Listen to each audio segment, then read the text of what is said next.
Friday evening mga ka-guys and mga kasari, pero maulan po siya. Alas 8:20 pa lang po ng gabi. Ayan, malakas ang ulan guys. Kung naririnig ninyo, may hangin pa nakasama. Ayan So sayo ni siya magmingaw karon and prone pag yun ta sa brown out.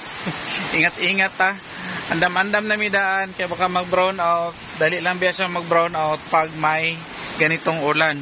And ganito yung sitwasyon na aking gulayan guys. Nakalagay na pa yung kasi alanganin din kung isara ko siya. Maaga pa kasi.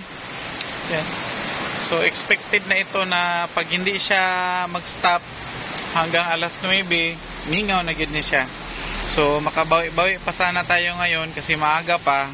Kasagsagan pa na ng pamimili ng ating mga customers pero maagang umulan. May low pressure siguro ngayon, hindi lang ako na-update. Ayan po, nakapatong na yung mga karton ng mga sitsirya namin kasi baka magtatagas naman yung ulan papasok dito sa namin sa sahig. Pag kasi napuno yung namin, yung kanal, diretso siya dito sa amin sa loob. Hindi, walang harang-harang. Diretso na siya. may konting mali dyan sa guys, sa aming wall, yung malapit sa kanal. Kaya diretso siya dito sa loob ng bahay.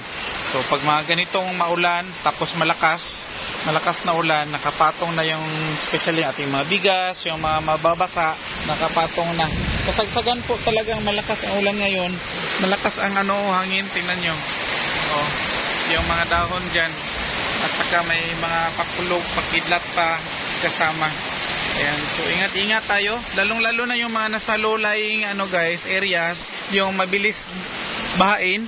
Ingat-ingat po tayo. Lalong-lalo na yung mga taga Davao City na usual na binabaha. Ingat po tayo lalo na gabi at malakas ang hangin. Ayan, baka may bagyo, hindi lang alam ni Kuya AJ. Paki-comment down below na lang kung may update kayo sa guys, bagyo. Ito na Ayan, ang ating mga gulay. Diretso na yung ligpit mamaya. Meron pa sana tayong kalahati na lang ata itong namin. Itong nakuhaan na yung pangalawang tray ng ating siumay. Itong sa taas ubos na. Kaubos kami ng isang tray. Kasi dalawang tray ang namin pinapatong pag magluto kami. So update lang ako guys dahil sa lakas ng ulan, siguradong tutumal na naman itong ating bintahan. Matumal na nga, umulan pa, so matumal itong lalo. Tutumal pang lalo ang ating bintahan ngayon. Bawi na lang tayo bukas Sabado. Pero solo si Mami dito bukas kasi may lakad si Kuya AJ. May lakad. Update na lang din tayo bukas kung saan si Kuya AJ makapunta. Kung may time si Kuya AJ mag-vlog. Yan pala ang mga sitsirya ko na binalik namin dyan. May ilan ako dyan nakalagay. Binabalik ko siya sa nilalagay namin siya tuwing umaga. Tapos nagtry kami na mga isang linggo na hindi siya linigpit. Okay naman, pero yung the other day may nakuha akong 3 na may butas, so andyan pa rin sila. Kaya binalik ko na naman siya sa ligpit every night para hindi tayo malugi. Kasi 3 yung kinain niya, malaking piatos, isang maliit, at saka parang chippy ata yun, at saka movie na chocolate ang kanya na-consume. Ganon talaga. So ingat-ingat ulit tayo mga ka-guys and mga kasari, lalong-lalo na yung mga taga Davao City dahil malakas po talaga ang ulan. Hindi siya yung ulan lang na ordinary, malakas talaga. Balikan natin. Ang lakas talaga ng ulan. Sira na pala yung namin alulod. Alulod namin sira na, need na si Kuya AJ mag-repair ng alulod.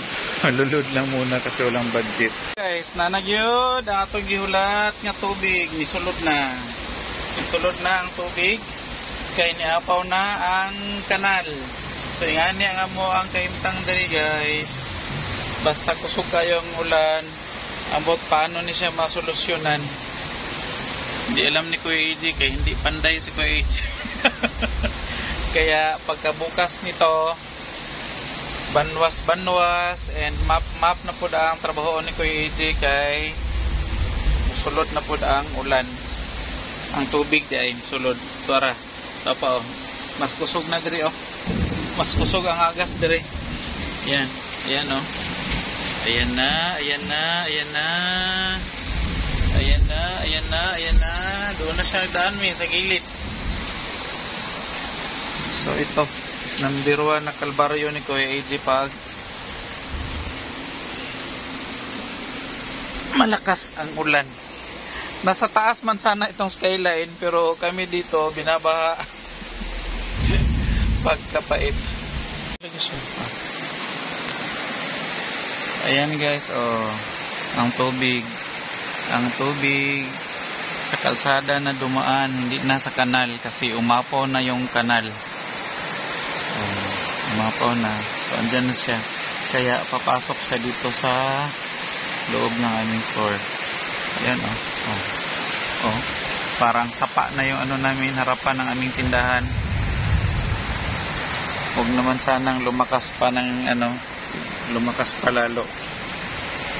And that's all na lang muna for today mga ka-guys. And God bless. Good night sa ating lahat.